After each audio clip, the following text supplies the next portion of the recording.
Good morning, class. For this week, we are going to tackle about variation. Direct variation, inverse variation, joint variation, or combined variation.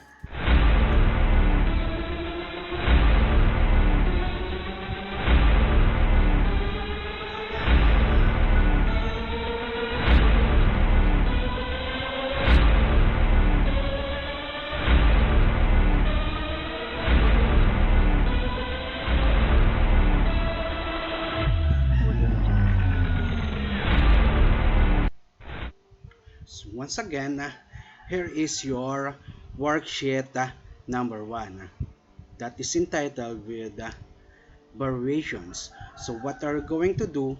You are going to do this on a clean sheet of paper. Solve and show your solutions of the following problems. Give a constant of variation with 2 points, equation of variation 1 point, and box the final answer that is equivalent to points. And always express fractions in lowest term and attach your output to this page. So we have 5 items for worksheet number 1. Okay, we have 5 items, and for performance task number 1, wherein you are going to submit it on November 29 and December 1. So here is your performance task 1, DVD for rent. So here is the problem, and we have 3 questions to answer. And here is the rubrics for your output. So in total of 30 points. So we have 3 categories and 10 points each for the highest possible answer or score. So therefore we have 30 points for performance task number 1. Okay? So this time, let us now proceed to our lesson. Okay? So when we say variation, when two quantities increase, okay, for example like that, at the same time or decrease at the same time, it shows direct variation. However, if one quantity increases and the other decreases, it shows inverse variation. Okay? So take note of that ha. If two quantities increase at the same time or decrease at the same time, that is direct variation.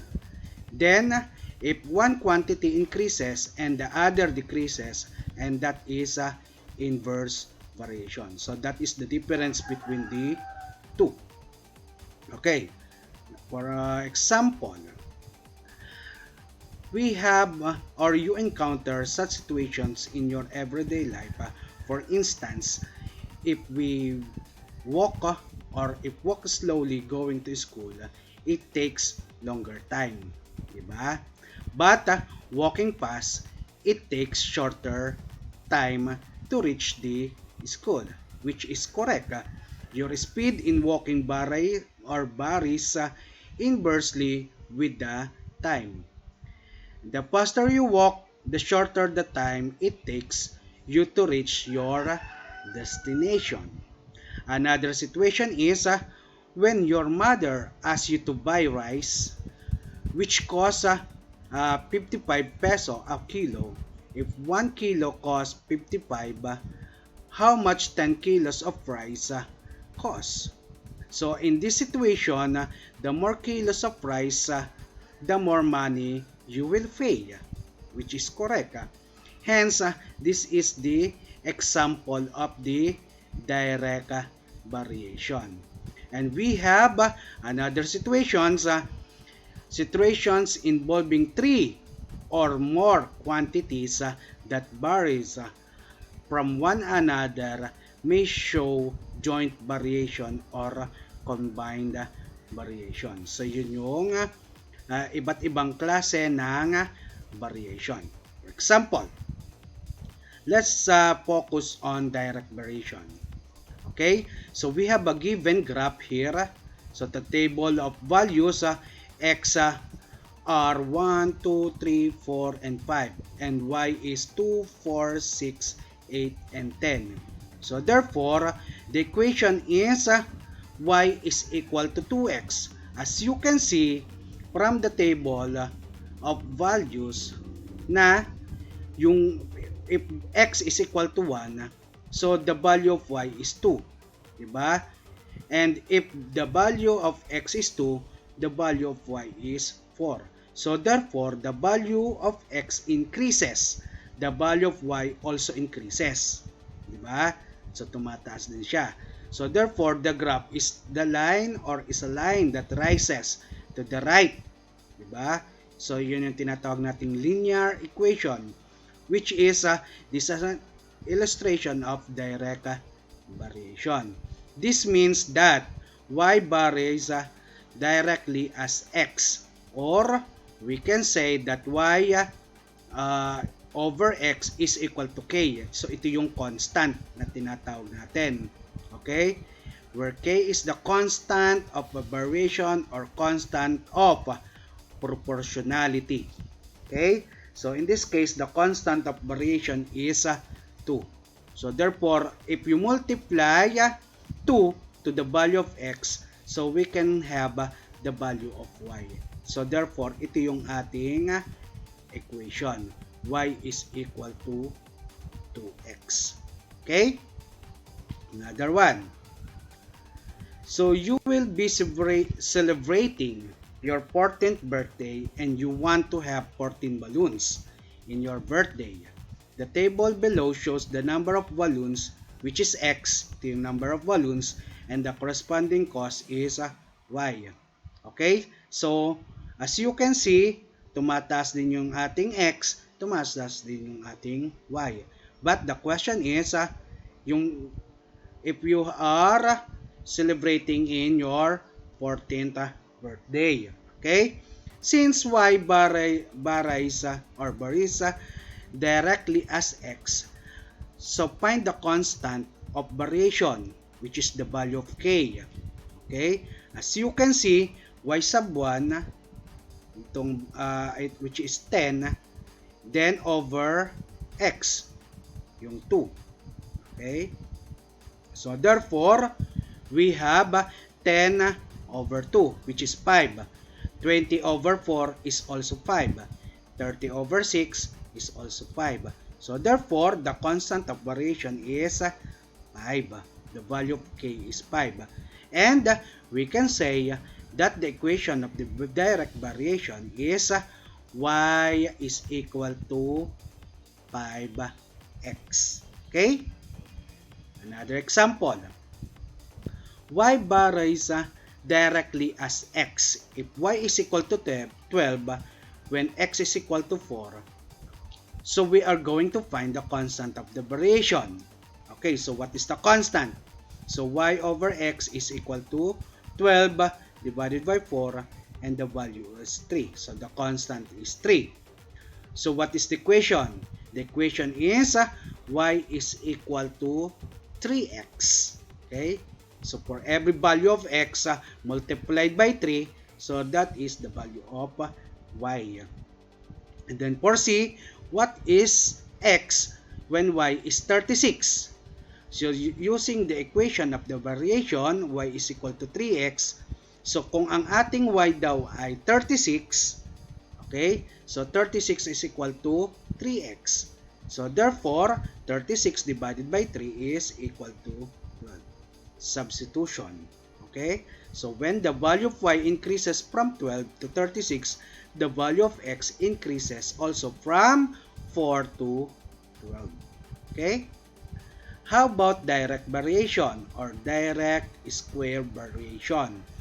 This time, that is involve squaring a number. Ano? So the relationship between the area of the square and the square of the radius is an example of direct square variation. So A is equal to pi r square. So the constant of variation is pi. Ito ito yung constant natin, which is 3.1416 and up to infinity. Then direct square variation states that if y varies directly to the square of x, there is a non-zero constant such that y is equal to x square equals k, or y is equal to kx square. So the graph of the direct square variation is quadratic in nature. It follows the quadratic curve. So magkakaroon tayo ng curve. Okay? So therefore, kung magkakaroon tayo ng curve, we have now, for example, y varies directly as the square of x. If y is equal to 27 when x is equal to 3, so find x when y is equal to y. So here is the solution. To get the constant of the variation, so y is equal to x square. So we have 27 over 3 square. And what is the value of 3 square? And that is equivalent to 9. So therefore, the equation is, so the constant is equal to 3. 27 divided by 9. So we have now y is equal to 3x square. And find the value of x when y is equal to 81. So therefore, substitute the value of x and y. We have now x square. So the value of x is equal to square root of 27 or 3 times the square root of 3. That is because 9 times 3 is 27, getting the square. So simplifying, and square root of 9 is equal to 3. Okay? Therefore, 3 is square root of 3. How about number 2? If p varies directly as the square of q and p is equal to 256 when q is equal to 8, so find the k, value of k, the constant. So to get the constant, substitute the value of p and q. So we have 256 as the value of q or p, and the value of q is equal to 8. So 8 squared is 64. 256 divided by 64. So we have 4. So 4 yung ating k. And then p is equal to 4q square yung equation. Diba? Since nakuha na natin yung value ng q, so sa substitute na lang, so p is equal to 4q square. And getting the value of p, we have now, diba? So p is equal to 4q square. So p is equal to 4. The value of q is equal to 2 over 2 square root of 3 times square. So we have 12. Diba? And 4 times 12 is equal to 48. Okay? So, sabi dito, ang tanong kasi, find the value of p when q is equal to 2 square root of 3. Substitute na lang yung value ng q to get the value of p. So, p is equal to 48. Okay? And then, when we say inverse variation, so in real life, there are different situations that shows inverse relation or variation. So inverse variation states that y varies inversely as x or y, which is inversely proportional to x. If there is non-zero constant k, so dapat ang ating constant ay non-zero, such that y is equal to k over x or xy is equal to k. So the constant is the product of x and y. So the decrease of one quantity results to the increase of the other quantity. So for example, so the value of x is 1, 2, 3, 4, and 5. As you can see that the value of y is 2, 1, 2/3, 1/2, and 2/5. Paano nangyayari yon? Okay, so once again, here is the problem. So the constant of the variation, which is xy, so for example, gamitin natin ang the value of 5, which is 2/5. Okay, so ito yung ating constant of the variation. So the constant of the variation is equal to 2. Okay, so equation xy is equal to 2. Kasi nga, di ba sabi dyan, xy is equal to k. So therefore, xy is equal to 2. And the value of y is 2 over x. So kung 2 over x, 2 divided by 1, so diba we have 2. And 2 divided by 2, and that is equivalent to 1. 2 divided by 3, and that is 2/3. 2 divided by 4, and that is 1/2. Okay? That is because the table below shows that the number of persons working together x and the number of hours y, the job is completed. Find the constant of the variation of and the equation. Okay? So the constant of the variation is this one. Okay? For example nga, 5 divided by 2/5, then 3 divided by 2/3, 2 divided by 1. And that is equivalent to 2. Okay? So the constant is 2. Okay? And here is the graph. As you can see, decreasing yung ating graph. Another one, if y varies inversely as y is equal to 20 when x is equal to 8, find the constant of the variation. Once again, k is equal to xy. So 8 times 20 is 160. And then, variation of the equation, to get the equation, we have xy is equal to 160. So y is equal to 160 over x. So yun yung variation equation. And then to get the value of y, so 160 over x, and then 160 divided by 16. So getting the value of 16, di ba?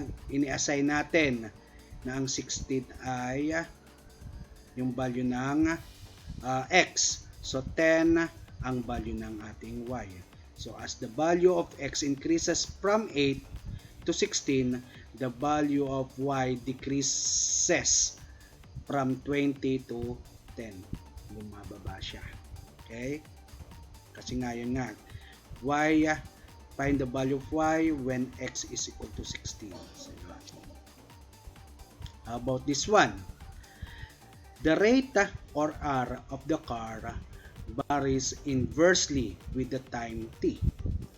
The car travels at the rate of 60 km per hour for 1.5 hours.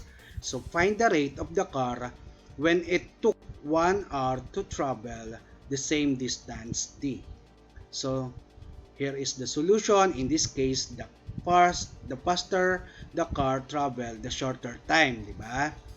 It will take to cover the same distance. Hence, the constant of the variation here is the distance. So therefore, d is equal to rt. So 60, diba? 60 km, which is the rate, and then ang time natin 1.5. So therefore, yung distance ay 90 km. So to solve for 8, for the rate, so we have r is equal to d over t. So 90 divided by 1, so we have 90 km per hour. So once again, the faster the car travels, the shorter the time it takes to travel the same distance. Okay? So try to answer learning task 1. Okay? This time, let us now proceed to joint variation. or joint and combined variation. So when we say joint and combined variation, it involves three or more quantities that vary directly or inversely to each other. So the ratio of one quantity to the product of the other two quantities is constant. The vary and they vary jointly. That is, if y varies jointly as x and say, then y over x say is equal to k. So to get the constant, okay? Or y is equal to the constant times x times say. Okay, so yung the two quantities. Okay? For example, the surface of a cylinder varies jointly as the radius and the height. So, ano nga ang area? Area is equal to KRH, where A is the surface area, R is the radius, and H is the height, diba, of the cylinder. So, the constant of variation, K, that is 2 pi. Okay, so hence A is equal to 2 pi RH, and the variable R or H increases, the area also increases, diba? So pataas din siya ng pataas. And translate the following into variation equation. P varies jointly as Q and R. So P is equal to Q KQR. Okay? And the parallelogram varies jointly as its base and altitude, so therefore A is equal to BH, wherein the value of K is 1, the constant. Okay? Another one. If M varies jointly as P and Q, and M is equal to 50, when P is equal to 5 and Q is equal to 2, find M when P is equal to 10 and Q is equal to 6. So therefore, to determine the constant of variation, y over xa is equal to k, di ba? So k is equal to 50, which is the value of M, di ba? Constant. Then P, which is 5, and then Q is equal to what we call this 2. So therefore we have K is equal to 50.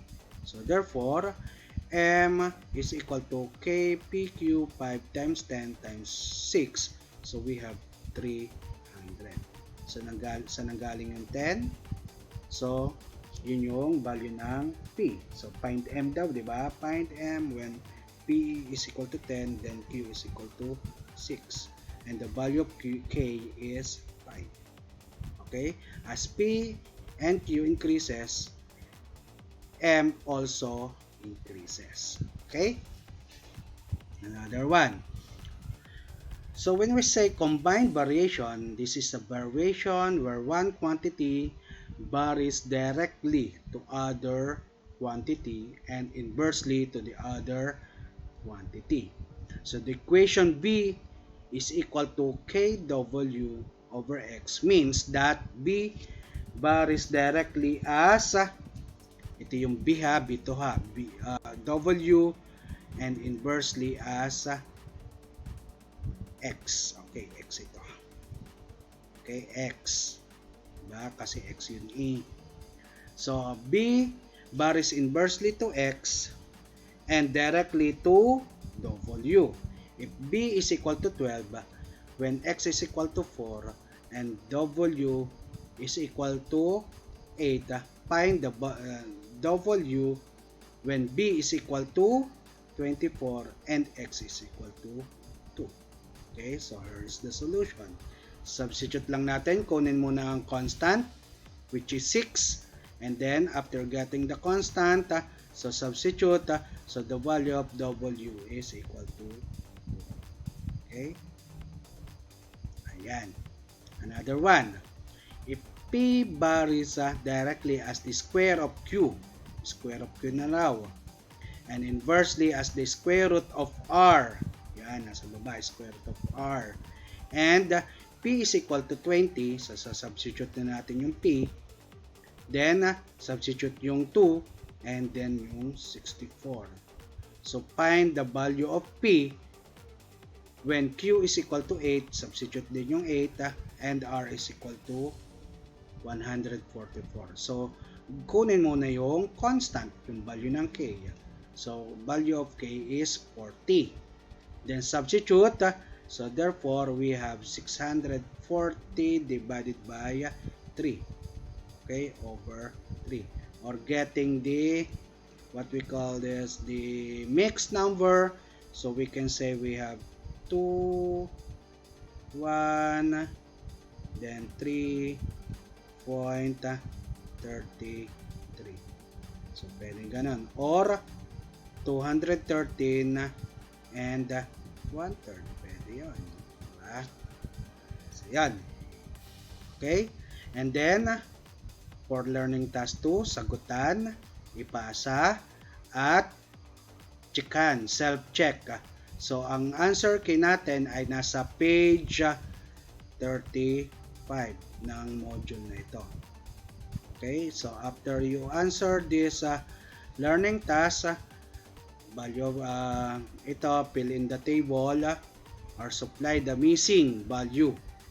Okay? In this table, then, checkan ninyo ang makikita ang sagot, ang tamang sagot sa page 35. Gawin sa malinis sa papel, lagyan ng score kung ano yung score ninyo nung after nyong ma-checkan yung inyong output. Okay? So once again, ang ipapasa ninyo itong learning task 2 na to, okay? Yung ating performance task 1 at worksheet number 1. Okay? So, klaro ba tayo doon? So, sana nakatulong itong aking munting video para masagutan ninyo yung ating worksheet number 1, performance task number 1, and also yung learning task 2 na inyong isa-self-check. Okay? So, thank you.